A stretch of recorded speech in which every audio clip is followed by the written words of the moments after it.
My name is Ifunanya. I'm here with Paula.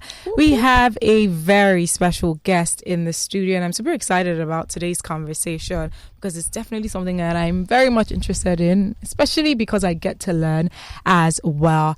Our guest is the COO of Black Girls in Tech, UK, USA, Ireland, and here Nigeria, which is an organization focused on providing community resources and opportunity to Black women who want to get into tech and already in the tech industry.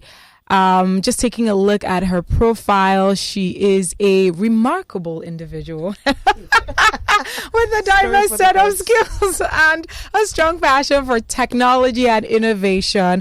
As a principal user, researcher, and consultant in the finance sector, she brings a wealth of experience in understanding user needs and translating them into great products. Her name is Naomi Williams.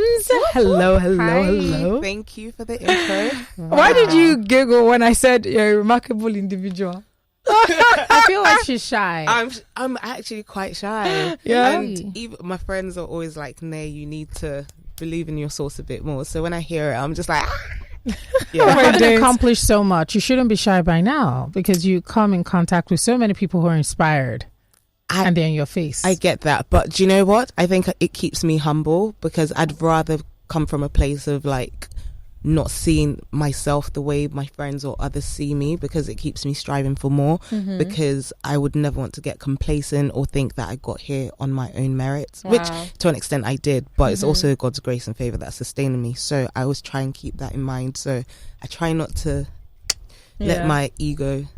It's all right, at least, you know, and it's so interesting you're saying this because we had a conversation on a show previously, just talking, and I made a statement and I said the results will speak for itself. Yeah. So far the results are speaking for itself. Yeah. There are people there to always highlight that for you, to tell you, Naomi, you're doing well, you're doing fantastic, so don't worry about that. So welcome. I'm so excited about this for several reasons, right? Last year I decided to take a dive into the tech industry.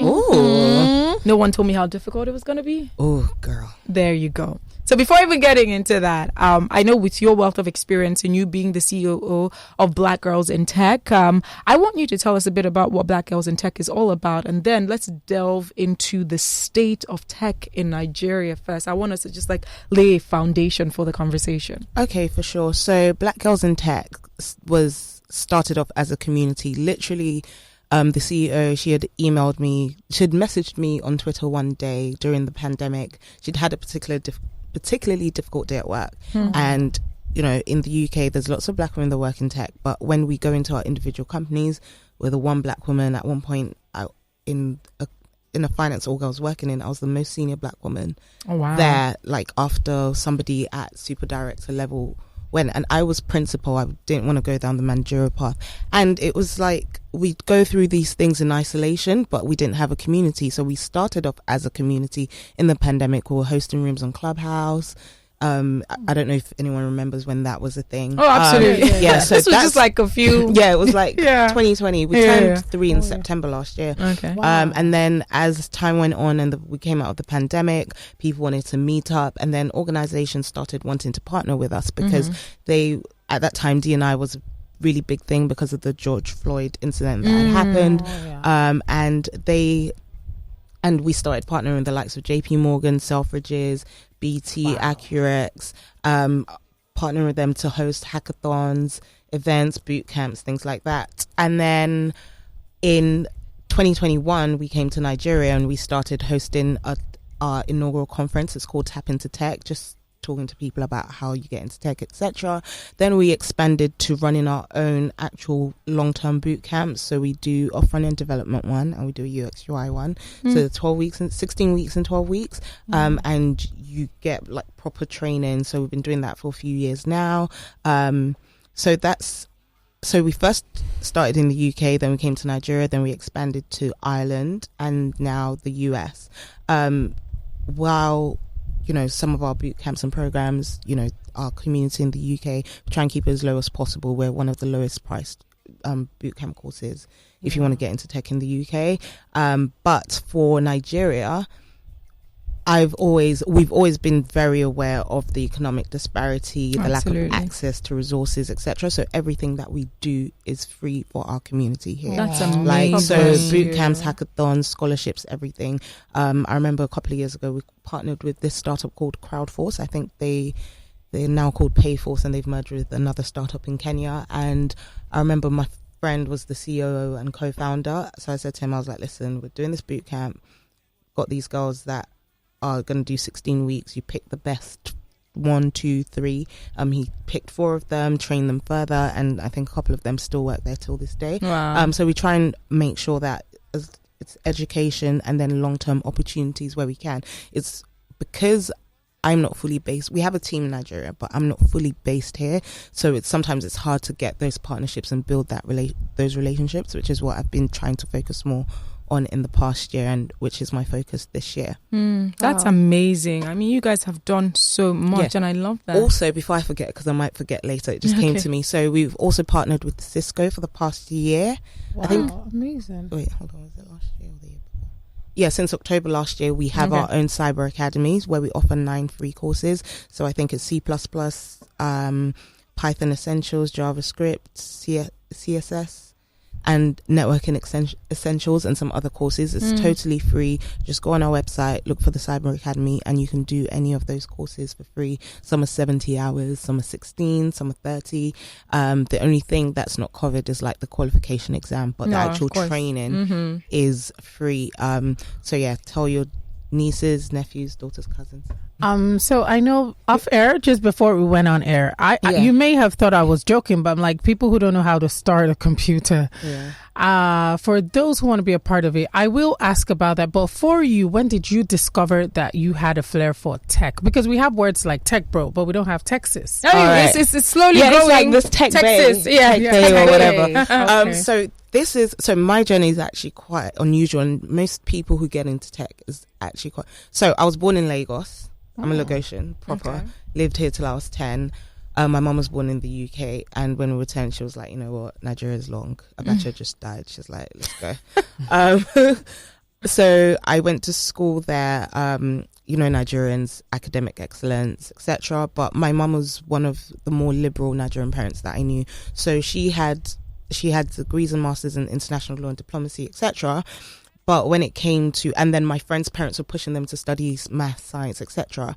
I was on track to study law at Oxford, but I was always into theatre arts because my mum has a degree in theatre arts. My uncle is like Wole Soyinka's like protege or something. Although he's a lawyer, they call him baby lawyer.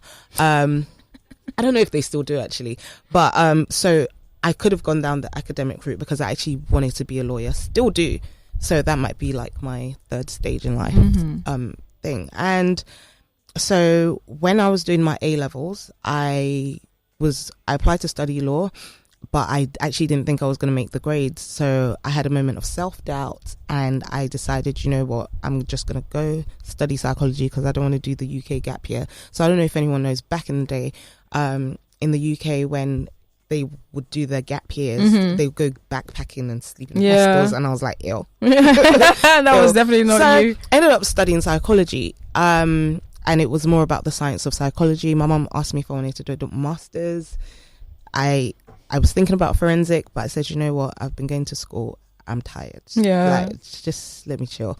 So I ended up going into events, project management, etc. And then one day I was working as a project manager at this market research agency, and what they did, or what I was doing, was like recruiting people to take part in research. So when when companies are launching products, they will do focus groups and interviews and talk to people about it before they actually launch it, just to feedback and iterate on the project. So I was operating some equipment, and we were getting digital companies that would be testing their websites and things. And then one day I stumbled on what's called a discussion guide, and it looked like my dissertation, and I was like, wait, hold on, why am I not doing this? So I asked for a stretch opportunity at work. So I don't know if you know Deliveroo, basically it's like Uber Eats. So this is when they were first iterating on their product. They'd come to our agency they'd come to our agency to do like the first round of research for when they would be iterating on their product. And I said, oh, can I work on this? So the client services manager was like, yes, you can shadow. So I started shadowing, and then I started interviewing people. Then I started actually writing the discussion guide and then managing the whole process end to end. Then I went to the parent company when they shut down, and I was managing the actual usability program. Like, in my mind, there's nothing that I can't do. I just need to like be immersed in the environment. So I ended up doing that, but it was a consultancy, so I was doing it for various clients in there, but I wanted to actually like immerse myself in an actual product and just build it. So I started working in gaming for a company called William Hill in the UK. I was with them for a few years, and that's how I learned the kind of researcher that I wanted to be.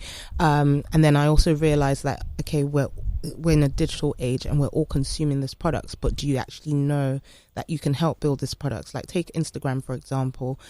If you look at the search feature, that's a product and a whole team owns that. Reels, a whole product, a whole team owns that. The My Account, that's a product, a whole team owns that. Like, teams of hundreds of, that's how products work. So even like My Account page, all the security, two-factor authentication, a whole team owns that. Instagram Shop, another team owns that. The Grid, another team owns that. So that's how products work. And I just realized, and since then I've worked in crypto, supply chain, decarbonization, finance, credit, sustainability, all sorts. So yeah. So is there anything you can do? That's a good question. I mean, in her mind. I'm not going to lie, I can't glue my wig down. There you go. I can't do it. Really? Yeah. No frontals. Please, I'm always my friend's salon in Lekki, BB's. You have such a brilliant and admirable track record. I love it so much, and I believe that it then makes even more sense seeing why you decided to go down this route, helping women in tech around the world, now focusing on Nigeria. Yes. And now, just speaking about that, I want you to tell us what the current state of tech is in Nigeria, because I understand that before you get into such an industry, especially if you're establishing something in Nigeria, you need to do your research, you need to analyze, and we already have a perception of tech, you know. But based on facts and figures, we want to even hear from the professionals, what really is tech right now in Nigeria? So tech in Nigeria, I think we're doing brilliant things. I just feel like the investment is not there to scale. There's not enough investment to scale a lot of these like startups or things like that. Like one of the things why I'm so passionate about Nigeria is because people have built such great things from so little resources. Like, the way I believe like Nigerians we're the best in the world. We have the best work ethic. And I see that with the way people want to learn and improve their lives. Like, people are learning to code with offline computers or things that they've just created. So that's number one. Number two, I think people are doing brilliantly at such a young age. So as part of the work we do in Nigeria, we recently partnered with this organization called PAADC, and they do like a competition with universities across the state across Nigeria. Like 70 universities get together and they build these like brilliant products. So last year I taught a masterclass. First of all, someone just said to me like, oh, I've got this one of the winners or the finalists from last year, they've got this health tech initiative and they just need expertise scaling it. So I'm trying to work with them. They're called InacCare, and what they do is provide affordable incubators for children, like for premature babies in hospitals, because the normal electric ones are like, they cost like I think like 70k a day to rent, or whereas the solution that they've come up with is using natural resources like beeswax to kind of incubate. Like it's amazing, brilliant, and it will cost like a fraction of the cost. I think it's like 20k a week. It's a brilliant thing. So we're working with them my friend and I, we're doing like some sort of VC thing to try and help them scale it and get funding. And then this year they asked me, in November, they asked me to teach a masterclass on building products, etc. And then I was seeing like the finalist pitches. They were all pitching. So one was like solving the fishing industry with IoT, so the Internet of Everything. There was some ed tech stuff in there. And I'm thinking, you guys are university students. Some of these people aren't even 21 yet. And if you see the solutions that they've come up with, I'm like, wow. So my mission is like, okay, I want to educate those who are uneducated and like give them the skills and resources to change their lives, because I believe tech has the power to change lives, number one. And then these people who've come up with these brilliant ideas, I want them to see the light of day to an extent. Absolutely.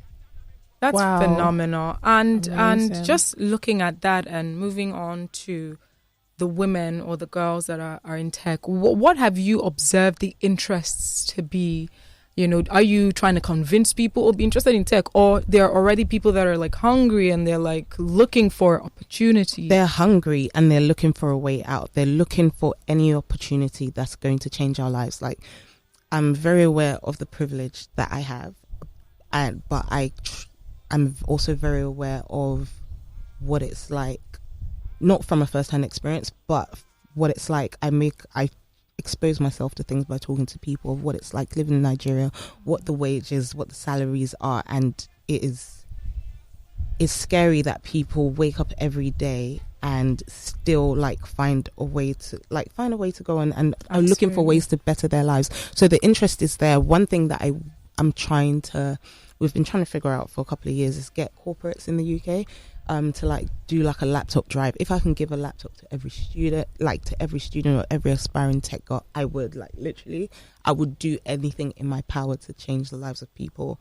or the girls in Nigeria. I was born in this place. Like, this is from home. This soil, yeah. So how can I not give back to the place that I came from? Wow. Now, speaking about giving back, please, for, like, I made mention of those who are interested, but they feel like, you know, when you hear tech, it seems like signs and figures. It seems complex. You're hearing softwares. You're hearing you have to use certain types of devices to be able to access some of these. What would you tell a girl like me? This is not as bad to me. I feel like the only thing I know how to do is press enter, turn it on, watch a movie, do something, and then go away. Okay, so I feel like working in tech is very broad, because there's technical roles where you need to be a software engineer, you need to learn to code, you need to learn to design. Like, I learned to design, but I realized I didn't have the patience for it, because all that one pixel off and straight please. But you can be technical, or there's non-technical roles. So with non-technical roles is you'll be a user researcher. If you study psychology, that's an academic thing. Or you can decide you want to be a product manager. You can be a product manager, and that's like, if you know that you're a person with like really great vision of how things should look, how products should be, like if you're the kind of person that says, you know what, if that was me, I would do it like this, and the other. Being a product manager or product owner is for you, because you have long-term vision, but you need to learn how to be able to research and, like, you know, project manage. You can even be a project manager or delivery manager in tech if you like telling people what to do. You're the person that you coordinate the engineering teams, the design teams, the strategic teams, the PMOs, etc., and you make sure that everyone's on track to deliver that product. Or you could, like, it doesn't have to be, you could be a data analyst, because if you like numbers and you feel like that's your specialty. She nodded her head. So you could be a data analyst if you feel like you like numbers and you like seeing patterns in things. If you're an artist, then you could, if you know how to build user journeys and you're like into graphics, you could be a UX designer, which is you focus on how the journey happens. Or you could be a UI designer and you focus on the look and feel of things, like what buttons people press, and you do things with color theory and shading and design systems, etc. You can work in marketing if you feel like, this is a brilliant product, this is how I would sell it to people. Or you could be in sales, where, you know, you sell the product to other people. So being tech is not about being technical. I think the first instinct is maybe using your natural gifts and finding what works for you. So I remember one of my friends from university, very recently, she was working in education, and she said to me, she was like, I'm trying to get into tech, but I don't know what to do. And I said, okay, what are you good at? Like, what are your skills, whatever? I said, product management is for you. So I think it's by talking to people in tech. You don't have to do everything. You don't have to be a jack of all trades. You can be a generalist, you can be a specialist, but figure out your strengths and go from there. Like, I'm a user researcher. At one point, I wanted to be a chief product officer. I might still do that one day, but at the moment, I feel like there's still various types of research that I want to work in. I think AI and AR, VR are the only things.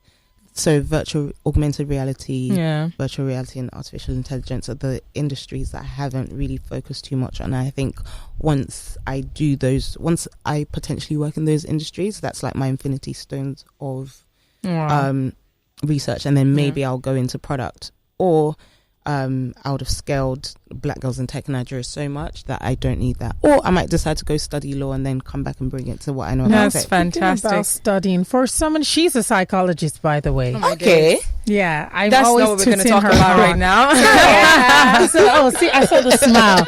Well, for we who read international relations.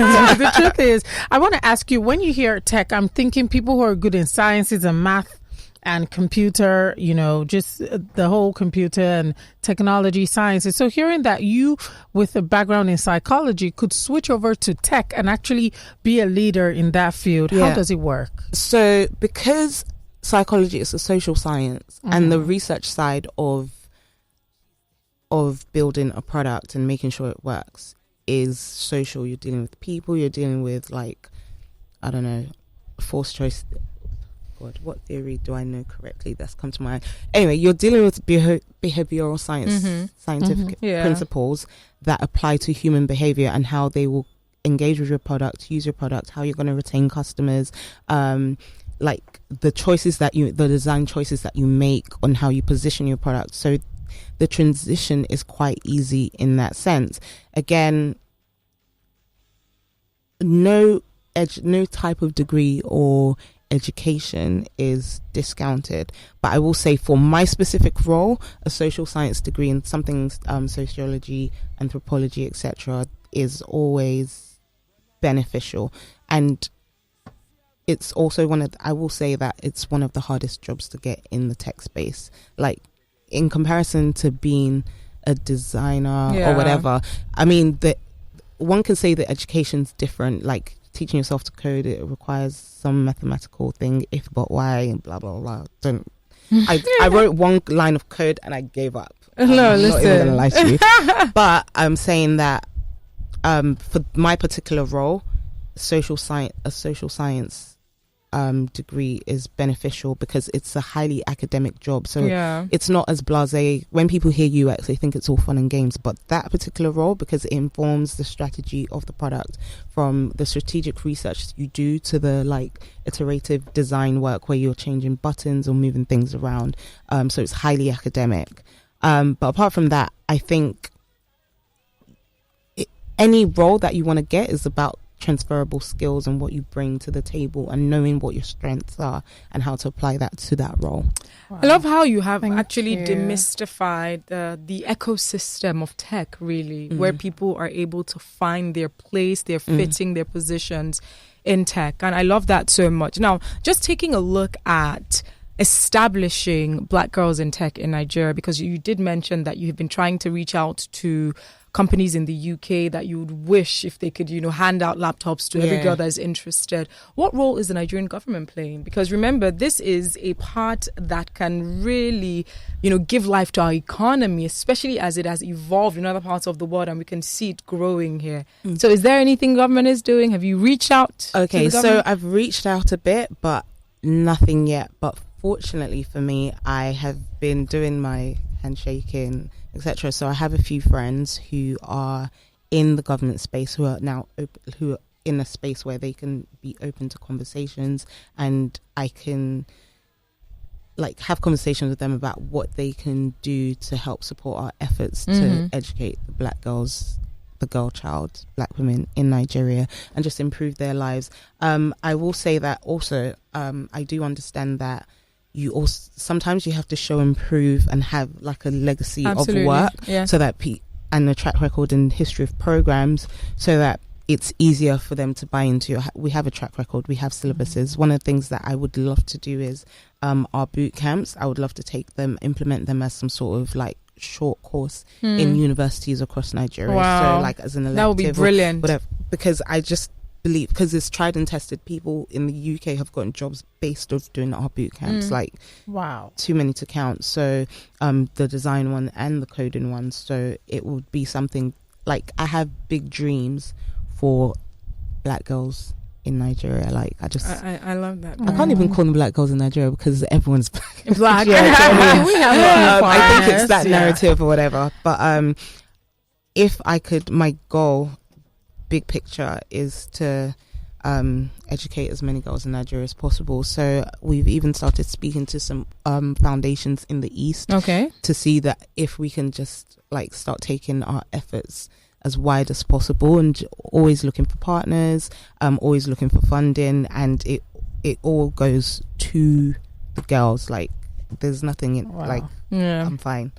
Let's actually change. So I want to know how, like, because you mentioned what you've been doing in Nigeria is free. So how have you been drawing or pulling funds? Okay, so we happens? fundraise, and what we make so with our corporates in the UK, when they partner with us, they give us a sum. Like it's like an actual consulting business, basically. So it's turned from a community into a community and consulting business. So we, support them with their D&I initiatives and whatnot for a fee, and we take part of that, keep majority of it to run the business, and then use the rest to fund our programs and the things that we do here. So it's like heaven helps those who help themselves. So we've been doing it for 3 years now. So it's like, okay, right. Well, you can do with a lot of help from back here. Absolutely. So I think being more present is going to help those efforts. If you're to sorry to cut you short. If you're to give an estimate, like in a report, we can see that in the UK, at least 0.7% of black women are in tech, and in the US is 3%. If you're to give a rough estimate, like a guess, would you say Nigeria has up to 0.5? Just about, maybe. Oh, 0.1, like a fraction. Yeah, like just like a really, really small fraction. Because while when I'm here, I realize how much patriarchy, how still patriarchal society Nigeria is. So there's still like people being discouraged from going to school, or people that don't even know what school is. So another thing that my friends and I are doing as part of our personal projects is like we're looking for NGOs to partner with, and with a special focus on education. So we went to a school in Ogun State. It's called Talent Mine Academy, and basically the initiative first started out as them sending kids, finding donors and sponsors, and then sending kids to school. But they saw that the kids were being like bullied or blamed for things that went missing because they come from really disadvantaged backgrounds. So they've set up like a small school in Ogun State, and it's for 12 years. So you have the opportunity to just educate them. And it was nice to meet the students. And I'm just like, okay, so they're getting a basic education, but how do I, what part can I play in terms of like learning when it comes to like, forget tech at a coding level. There's people who need like, understand how to use a computer, what Microsoft Word is, etc. One of my friends has a foundation in the East as well, and she's talking about like basic skills, basic computer skills. So in some areas we'll even have to like scale down to the very basics and teaching people how to use a computer, etc. All right, Naomi, thank you so much. It's been such a pleasure having this conversation with you. I have some messages here. Someone says justice for black boys. The world is your oyster, black boys. I love it. I hear it. And this is coming from another listener saying, I'm not female, but I'll be very grateful for any opportunities out there. So this is a guy as well who is probably looking at getting into tech. Do you have any tips here and there for the guys that may want to get into tech as well? Oh, for sure. I know there's a product school called Alt School, and we've partnered with them in the past. Wow. And I would also say like for when you want to do courses, I would say like watch things on YouTube to start. I think watch as many videos on YouTube, right? Because then you familiarize yourself with the terms, and then you go on Udemy. Like they've got really good courses. Oh yeah. They are always doing a sale, so wait until the courses go on sale so that you're not paying full price for it, and then that way it gives you a taster of what you want to do or what you think where your skills lie. And then if you feel like, okay, I've watched YouTube, I've done like small courses, I found free things, look for free boot camps or scholarships, or like make the investment or hopefully make a small investment into doing like a boot camp that will upskill you to a level where you can start interviewing for roles or look for internship opportunities.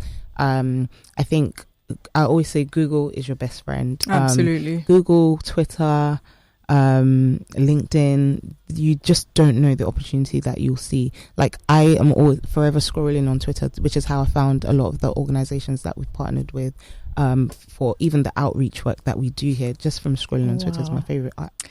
So for those who are looking at getting more information about what Black Girls in Tech is doing moving forward, because I know, like you mentioned, there's so many booth camps as well as panel sessions. So what next? What's happening? Is there anything that you think we need to pay attention to? So I think the team and I want to do like a series of lunch and learns throughout the year. So some will be virtual, some will be in person. So I think starting from March, we're still figuring out our calendar this year. We will be doing some hackathons in like Q3 and Q4. And we will be doing some boot camps as well, maybe from the middle of the year. So if you go on our website, bgitnigeria.com, or go on our Instagram, BGIT Nigeria, or LinkedIn, Black Girls in Tech Nigeria. And if anything, you can always email me on naomi@blackgirlsintech.org. Oh, wow. It's been such a pleasure. I think we've learned. I feel like we went to a masterclass in the space of like how many minutes, don't know right? How much I'm going to ask her, like, do I turn it off like this or turn it on like this? You broke it down so, easily, right? Especially the aspect of the ecosystem, how you have demystified it, how people probably are thinking right now, okay, I probably have a space in tech that I didn't know existed, but the way you've demystified it, I'm sure they'll start doing their research now, and we are so thankful for that.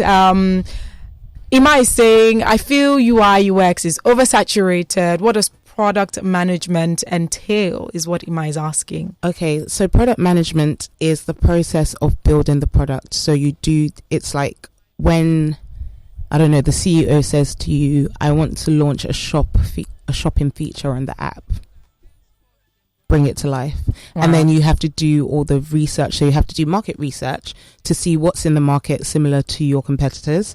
Then you'll have a couple of ideas of how you want to bring it to life. So you test those ideas. So I'm going to talk you through the product delivery lifecycle really quickly. Okay. So you test those ideas. This will be in form of a market research survey, right?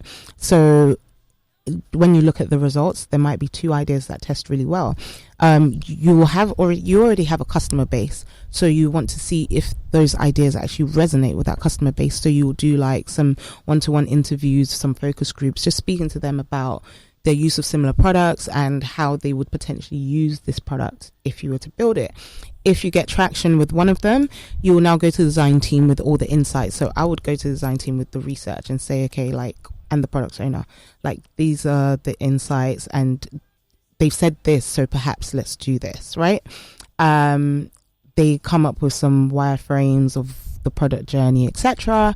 And then what do they do afterwards? then we start testing it, right? And meanwhile, the product manager's overseeing, or the product owner's overseeing the whole process, looking at all the stats, analytics, this and the other, speaking to marketing about product market fit, how you're going to market it, etc. And you test it until you launch it. And then when you launch it, it doesn't end there, because remember, we all have to update our apps. Yeah. So you do some more like research, you make more design changes, give it to the development team, they make those changes, it goes live, and then you have to update your app again.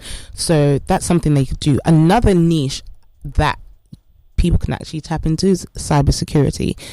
There's not enough for the someone literally just mentioned that. Yes. Yeah, so we have a cybersecurity course on our website, on the Cisco, on the Cyber Academy. I think there's a cybersecurity course that I would recommend. So I know there's not enough people in cybersecurity, and as the AI and as the world advances more, they're going to need more cybersecurity experts. So I think that's a field that someone can tap into. Okay, and before we round up, please, can you just tell us the duration for those who might want to, explore their opportunities in the tech world? It seems to be limitless. So what would you tell them to you know how people say, oh, this might take 90 days. I know you've mentioned 8 weeks, 16 weeks, and the like. But when do you know you've arrived? I think you'll know. I say give yourself a year, because it's not... I say give yourself a year, because you can start something, you think that that's your level of interest, and you might even do a course in it. You even take it as far as a boot camp, and you're like, okay, I liked it, but this isn't what I want to do. So, but those skills allow you to be able to pivot, because you've learned things and you've picked up like digital skills, etc. And then you decide. So you could have started off coding and then realize that actually I want to work in cybersecurity, or actually I don't like the detailed process of coding, but I want to be like a delivery manager, because I know what it takes to build a product, and I know what everyone's supposed to do. So again, I will say give yourself like a year. Be kind to yourself. You're not supposed to have it all figured out like really quickly. Like, it's a journey. Like, Rome wasn't built in a day, and I didn't get here overnight. It was a lot of trialing and failing. Even when I was at research and I was like, I want to study design, so I did on the side, and then I realized actually it's good, I know how to do it, but I really don't have the patience. I'm not interested. I've studied product management, so I can be a product manager. I'm just not interested at this point in time. So you have to be kind to yourself, give yourself enough grace and just time to learn and fully understand the things that I know how to do. Like, every industry I go to, I always feel imposter syndrome, because I've never worked in that industry before. Like, I remember when I first started working in gaming, the first 2 weeks, I was looking at everyone like, okay. And then, like, in a month, because I'm a quick study, I think to them like 6 weeks, I was talking like them. And then I had to say, when you look at yourself, and you're like, oh, look at your mouth, type thing. So you have to be kind to yourself. The same thing when I started working in supply chain or decarbonization, etc. I felt the same way, but life is a journey, and it's you're forever learning. If you're not learning, you're not growing, and absolutely. I think that's the best way to put it. Naomi, it's safe to say that you probably have to come back. Oh, please. There's so many other questions. I would love to come back. We'll talk about that. There we were asking so many questions. So someone's now asking, I've studied business analysis on Udemy. What do you think I should do next? Business analysis. A BA. You can actually go into data analytics. Interesting. Yeah, you could go into data, because the BAs are the ones that often pull the data that we need. So let's say I'm working on a product, and so the product doesn't it might exist in the market space, but we don't have it. Or I will go to first of all, the product owner will say to me, or whoever will say, oh, I want to do this. So I will go to the business analyst and say to them, do we have any internal data on this? So if we have it, they'll give me that data. They'll pull it. They'll look at all the internal data and give me all the information, the decks, the write-ups, all the reports that they've done. If not, then I have to like start research from scratch, do like a proper like market research survey. So you go into data. That's brilliant. Thank you so much, Naomi. No For problem. those who want to follow Black Girls in Tech, what are the handles once again? So it's BGIT Nigeria on Instagram. It's Black Girls in Tech Nigeria on LinkedIn, and it's bgitnigeria.com. Basically, you just Google BGIT Nigeria and you'll see things. All the information. Yeah. Naomi, such a pleasure. Thank you. You so have much such for a wealth of having me. knowledge as well. Quite Thank you so knowledgeable. much. So thank you so much. Thank you for having me. All right, guys, it's 2:54. We're going to be wrapping this conversation up right here, right now. Thank you so much for being a part of this. You can reach out to me on Instagram and on Twitter at Ify_I. That is IFY_I. Paula, can you share your handle, please? On Instagram, it's at the Big P. The Big P is THEBIIGP. All right, guys, don't forget to follow Lagos Talks across all social media platforms. This particular conversation we're going to be putting up on our podcast. Michael, please make sure that happens. So reach out to or follow Lagos Talks across all the platforms that you listen to your podcast. So Lagos Talks 913, we're going to put up that conversation. It's also going to be on our YouTube page at about a couple of hours or tomorrow. So amazing. Check it out as well. Lagos Talks 913. Don't forget to subscribe as well.